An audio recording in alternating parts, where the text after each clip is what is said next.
Forêt à Saint-Dizier vous accompagne au quotidien dans vos projets immobiliers. Clément vous trouvera votre location, accompagné de Laura pour la gestion de votre bien.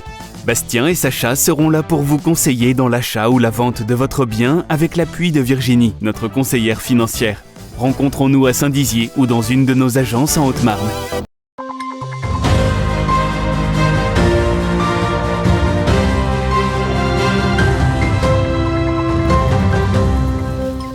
Bonsoir à toutes et à tous, bienvenue dans votre 15 minutes info du vendredi 9 décembre. Voici les titres de l'actualité.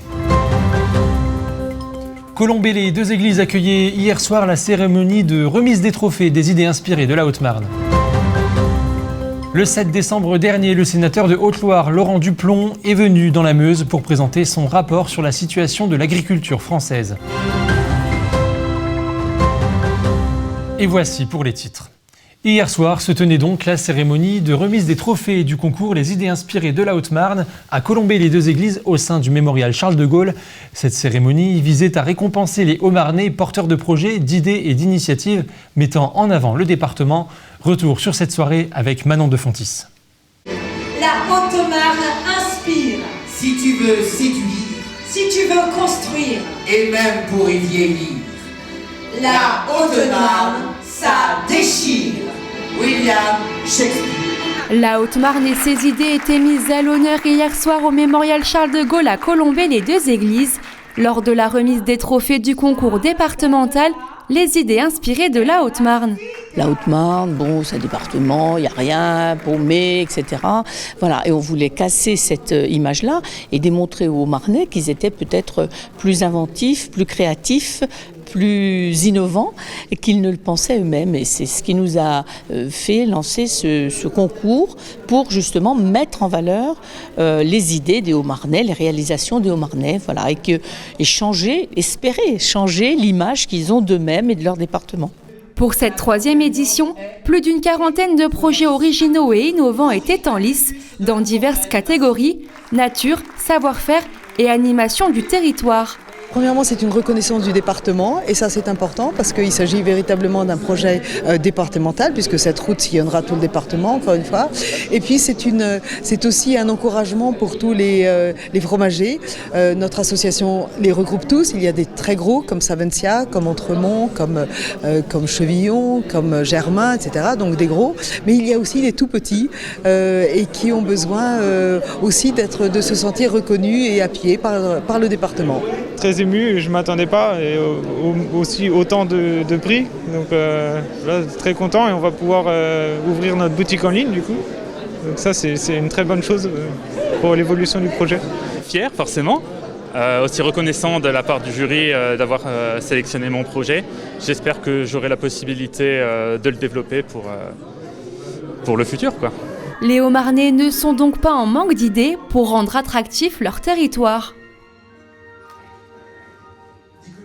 On passe à présent à notre chiffre du jour, 485, c'est le nombre de contrats d'allocation d'études pour les étudiants en santé dans la région Grand Est, financés par l'Agence régionale de santé, dont une soixantaine dans la Meuse. Ces contrats sont des dispositifs qui permettent le financement d'un étudiant de l'intégralité ou d'une partie de ses années d'études, en contrepartie d'un engagement de sa part à exercer au sein de l'établissement pour une durée déterminée dès l'obtention de son diplôme. Un bon moyen qui, on l'espère, permettra de garder davantage nos talents sur le territoire. Dans l'actualité également, le 7 décembre dernier, le sénateur de Haute-Loire, Laurent Duplon, est venu dans la Meuse sur invitation du sénateur de la Meuse, Franck Ménonville, pour présenter son rapport sur la situation de l'agriculture française. Un temps d'échange avec la profession agricole a eu lieu au GAEC du Val d'Ornain à Longjuil-en-Barrois. Écoutez donc Laurent Duplon au micro de Manon de Fontis. Premièrement parce que ça permet de toujours avoir un œil sur les différentes agricultures, parce que je pense que la France n'a pas une agriculture, elle est composée d'une multitude d'agricultures et que chaque territoire est un peu particulier. Et devenir en Meuse un département que je ne connaissais pas spécialement, bien sûr que ça passait obligatoirement par une visite d'exploitation. En plus là, les deux frères Philippe font un travail remarquable avec une diversification de leur exploitation, ce qui est assez similaire à d'autres départements et en particulier le mien, parce que tout simplement les agriculteurs n'en restent pas les deux pieds dans le même sabot et essayent toutes les fois au fur et à mesure du temps et des différentes générations de trouver les solutions pour tenir au mieux leur exploitation. Pingouins, ours polaires ou encore cabane du Père Noël, voici ce que met en scène Romain Chaumont, un jeune bragard passionné de Noël.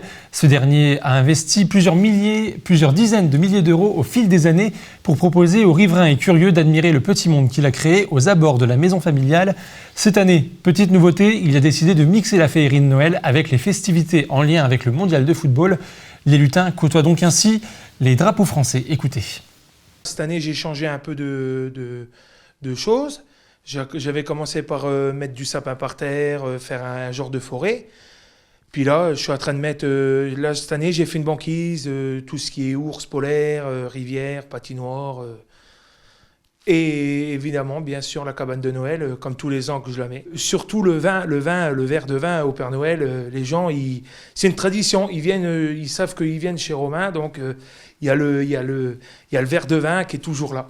Et avant de clôturer cette édition, cette petite information qui peut vous intéresser, la ville de Saint-Dizier a décidé de rendre le stationnement gratuit à l'occasion des fêtes de Noël, les samedis 10, 17, 24 et 31 décembre prochains. Voilà donc qui conclut cette édition. Dans un instant, les prévisions météo de Manon de Fontis. Quant à moi, je vous retrouve demain pour votre 15 minutes info dès 19h. Très belle soirée à tous. Toute l'actualité qui vous concerne, à voir et à revoir dès maintenant sur puissancetélévision.fr et sur notre application mobile.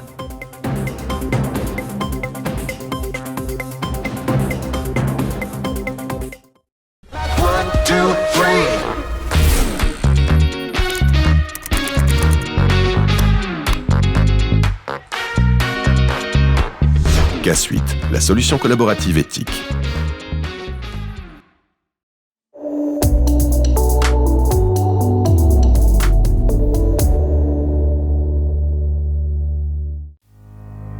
Bonsoir à toutes et à tous. Demain, le ciel sera nuageux sur une bonne partie du pays. De la pluie sera même attendue du côté du Havre et sur l'île de Beauté, tandis que la façade atlantique sera sous le soleil. Au meilleur de la journée, comptez 1 degré de minimale à Metz et 15 degrés de maximale à Bastia. Pour nos départements, le ciel alternera entre nuages et éclaircies. Côté température, elles seront toujours aussi fraîches. Au meilleur de la journée, on attendra 1 degré à Bar-le-Duc, Vitry-le-François et Saint-Dizier. Demain, samedi 10 décembre, nous fêterons les Romariques. Je vous souhaite une excellente soirée sur Puissance Télévision.